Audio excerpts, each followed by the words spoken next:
পৃথিবীর প্রথম মানব হযরত আদম আলাইহি ওয়াসাল্লাম। আল্লাহ তাআলা কালচে কাদামাটি দিয়ে তাকে সৃষ্টি করেন এবং সবচেয়ে পবিত্র দিন জুমার দিনেই তার সৃষ্টি সম্পন্ন হয়। সৃষ্টির পর যখন আল্লাহ তার দেহে প্রাণ সঞ্চার করলেন, তখন আদম আলাইহি ওয়াসাল্লাম সর্বপ্রথম আল্লাহর প্রতি কৃতজ্ঞতার বাক্য উচ্চারণ করেছিলেন। বিস্তারিত শারমিন নিশুর প্রতিবেদনে। হাদিসের বর্ণনা অনুযায়ী পবিত্র জুমার দিনেই আল্লাহ তাআলা আদম আলাইহিস সালামকে সৃষ্টি করেন। তখন তার মুখ থেকে প্রথম যে বাক্যটি বের হয়েছিল তা ছিল সকল প্রশংসা জগতাধিপতি আল্লাহর জন্য।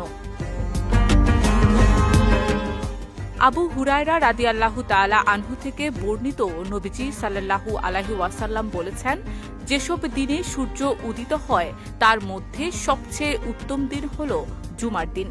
এই দিনে আদমকে সৃষ্টি করা হয়েছে। এই দিনেই কিয়ামত সংঘটিত হবে। যখন আল্লাহ আদমকে সৃষ্টি করলেন, তিনি তার মধ্যে প্রাণ সঞ্চার করলেন। ফেরেশতারা বললেন, আল্লাহ তোমার প্রতি দয়া করুন। আদম আলাইহিস ওয়াসাল্লামের সৃষ্টি সম্পর্কে কোরআনে বিস্তারিত এসেছে। আল্লাহ তাআলা বলেন, যখন তোমার রব ফেরেশতাদের বললেন, আমি মাটি দিয়ে মানুষ সৃষ্টি করব, তখন মাটি পানির সংস্পর্শে এসে কালো গন্ধযুক্ত কর্দমে রূপ নেয়, যাকে কোরআনে বলা হয়েছে হামাউম মাসনুন। পানি শুকিয়ে গেলে মাটি শক্ত হয়ে টিনের মতো শব্দকারী পদার্থে পরিণত হয়, যাকে বলা হয়েছে সালসাল। আল্লাহ তাআলা বলেন, অবশ্যই আমি মানুষকে সৃষ্টি করেছি সালসাল ও হামাউন মাসনুন থেকে। এরপর আল্লাহ আদম আলাইহিস ওয়াসাল্লামকে সুগঠিত আকৃতি দান করেন। রাসূলুল্লাহ সাল্লাল্লাহু আলাইহি ওয়াসাল্লাম বলেন, আল্লাহ তাআলা আদমকে তার যথাযোগ্য গঠনে সৃষ্টি করেছেন। তার উচ্চতা ছিল 60 হাত। যারা জান্নাতে প্রবেশ করবে তারা আদম আলাইহিস ওয়াসাল্লামের আকৃতি বিশিষ্ট হবে।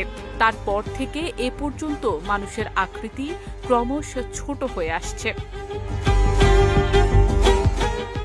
আদম আলাইহিস ওয়াসাল্লামের দেহ সম্পূর্ণ হওয়ার পর আল্লাহ তাআলা তার মধ্যে রূহ ফুঁকে দেন। আল্লাহ বলেন, অতঃপর তিনি তাকে সুগঠিত করলেন এবং তার মধ্যে নিজ রূহ থেকে ফুঁকে দিলেন।